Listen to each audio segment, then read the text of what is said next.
1 Kings chapter 8. Then Solomon assembled the elders of Israel with all the heads of the tribes, the princes of the fathers' households of the children of Israel, to King Solomon in Jerusalem, to bring up the ark of the Lord's covenant out of David's city, which is Zion. All the men of Israel assembled themselves to King Solomon at the feast in the month of Ethanim, which is the 7th month. All the elders of Israel came, and the priests picked up the ark. They brought up the Lord's ark, the tent of meeting, and all the holy vessels that were in the tent. The priests and the Levites brought these up. King Solomon and all the congregation of Israel who were assembled to him were with him before the ark, sacrificing sheep and cattle that could not be counted or numbered for multitude. The priests brought in the ark of the Lord's covenant to its place into the inner sanctuary of the house, to the most holy place, even under the cherubim's wings. For the cherubim spread their wings out over the place of the ark, and the cherubim covered the ark and its poles above. The poles were so long that the ends of the poles were seen from the holy place before the inner sanctuary, but they were not seen outside. They are there to this day. There was nothing in the ark except the 2 stone tablets which Moses put there at Horeb when the Lord made a covenant with the children of Israel when they came out of the land of Egypt. It came to pass, when the priests had come out of the holy place, that the cloud filled the Lord's house, so that the priests could not stand to minister by reason of the cloud, for the Lord's glory filled the Lord's house. Then Solomon said, "The Lord has said that he would dwell in the thick darkness. I have surely built you a house of habitation, a place for you to dwell in forever." The king turned his face around and blessed all the assembly of Israel, and all the assembly of Israel stood. He said, "Blessed is the Lord, the God of Israel, who spoke with his mouth to David your father, and has with his hand fulfilled it, saying, Since the day that I brought my people Israel out of Egypt, I chose no city out of all the tribes of Israel to build a house, that my name might be there. But I chose David to be over my people Israel. Now it was in the heart of David my father to build a house for the name of the Lord, the God of Israel. But the Lord said to David my father, Whereas it was in your heart to build a house for my name, you did well that it was in your heart. Nevertheless, you shall not build the house, but your son who shall come out of your body, he shall build the house for my name. The Lord has established his word that he spoke, for I have risen up in the place of David my father, and I sit on the throne of Israel, as the Lord promised, and have built the house for the name of the Lord, the God of Israel.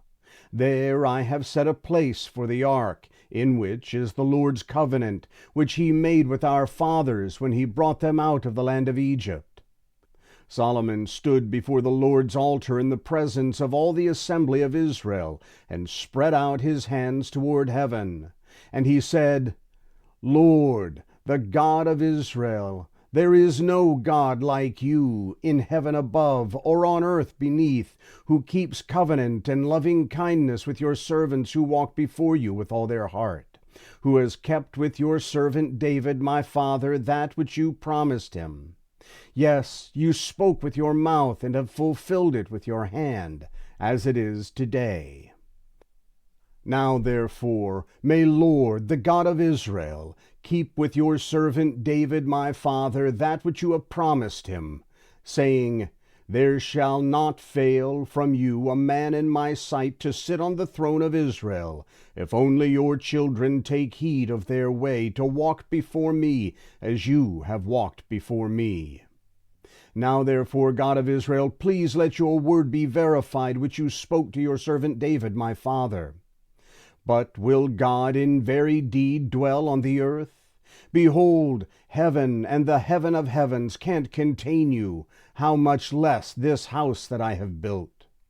Yet have respect for the prayer of your servant and for his supplication, Lord my God, to listen to the cry and to the prayer which your servant prays before you today, that your eyes may be open towards this house night and day, even towards the place of which you have said, My name shall be there, to listen to the prayer which your servant prays towards this place. Listen to the supplication of your servant and of your people Israel when they prayed towards this place. Yes, here in heaven, your dwelling place, and when you hear, forgive. If a man sins against his neighbor, and an oath is laid on him to cause him to swear, and he comes and swears before your altar in this house, then hear in heaven, and act and judge your servants, condemning the wicked to bring his way on his own head, and justifying the righteous to give him according to his righteousness. When your people Israel are struck down before the enemy because they have sinned against you, if they turn again to you and confess your name and pray and make supplication to you in this house, then hear in heaven and forgive the sin of your people Israel, and bring them again to the land which you gave to their fathers. When the sky is shut up and there is no rain because they have sinned against you, if they pray towards this place and confess your name and turn from their sin when you afflict them, then hear in heaven and forgive the sin of your servants and of your people Israel when you teach them the good way in which they should walk, and send rain on your land which you have given to your people for an inheritance.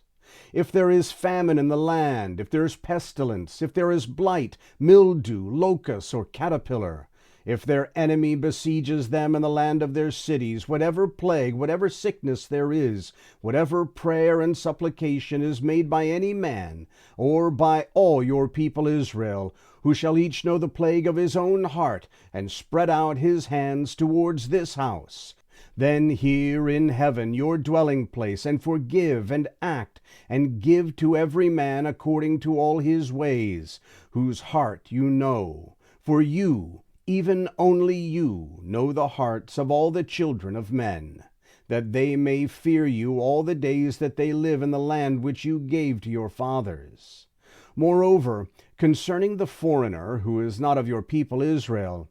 when he comes out of a far country for your name's sake, for they shall hear of your great name, and of your mighty hand, and of your outstretched arm. When he comes and prays towards this house, hear in heaven your dwelling place, and do according to all that the foreigner calls to you for, that all the peoples of the earth may know your name, to fear you, as do your people Israel, and that they may know that this house which I have built is called by your name. If your people go out to battle against their enemy, by whatever way you shall send them, and they pray to the Lord towards the city which you have chosen, and towards the house which I have built for your name, then hear in heaven their prayer and their supplication, and maintain their cause. If they sin against you, for there is no man who doesn't sin, and you are angry with them, and deliver them to the enemy, so that they carry them away captive to the land of the enemy, far off or near.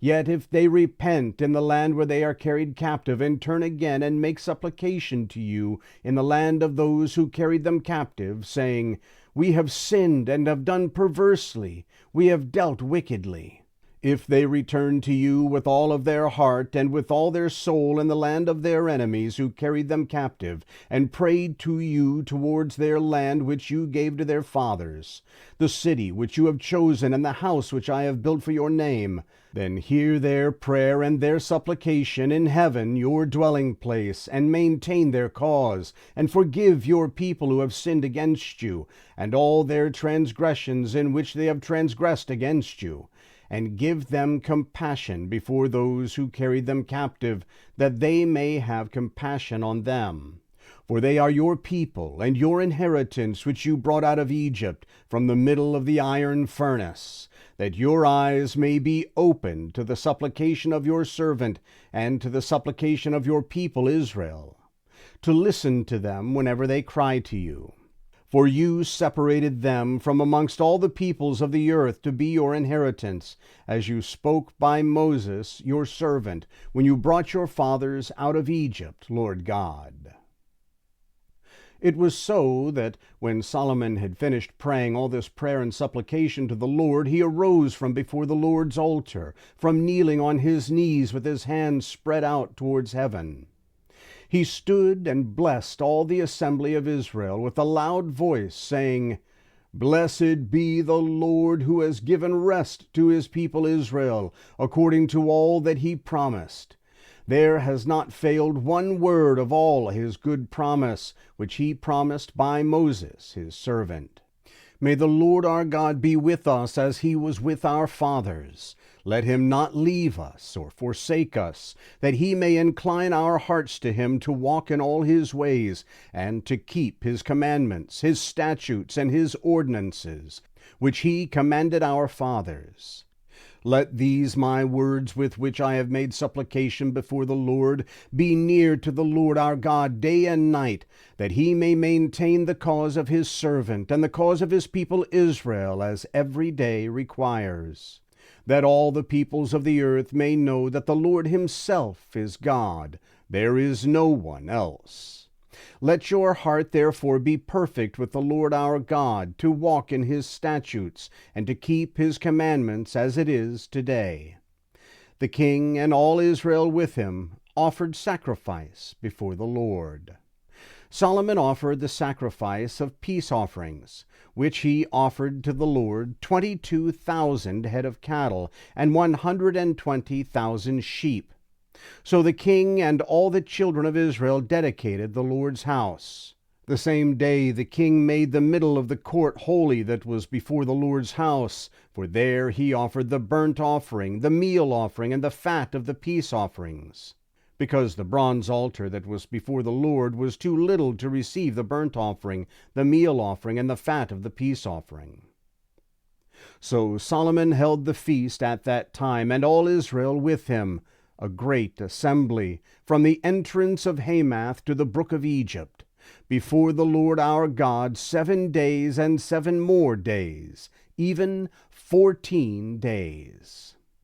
On the 8th day he sent the people away, and they blessed the king, and went to their tents joyful and glad in their hearts, for all the goodness that the Lord had shown to David his servant, and to Israel his people.